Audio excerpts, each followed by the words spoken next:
சர்வதேச தேயிலை கருத்தரங்கு பிரதமர் கலாநிதி ஹரணி அமரசூரிய தலைமையில் இன்று கொழும்பில் ஆரம்பமானது. பெருந்தோட்ட தோட்ட உட்கட்டமைப்பு வசதிகள் அமைச்சு, இலங்கை தேயிலை ஆராய்ச்சி நிறுவனம் ஆகியன இதனை ஏற்பாடு செய்திருந்தது.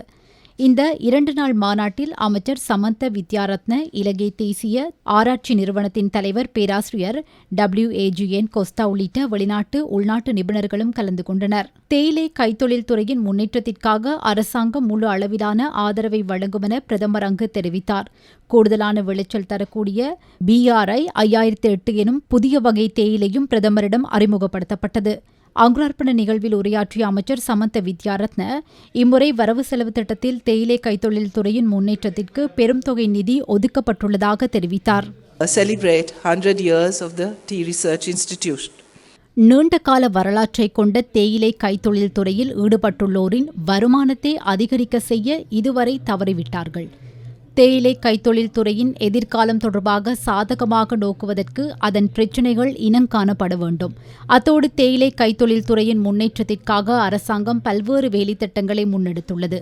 தேயிலை கைத்தொழில் துறையை போட்டித்தன்மை மிக்க ஒரு துறையாக முன்னெடுத்து செல்வதே ஒரு நோக்கமாகும்.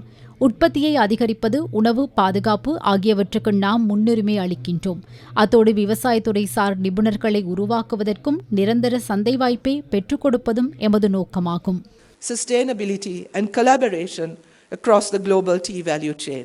Thank you very much and I wish you all the very best.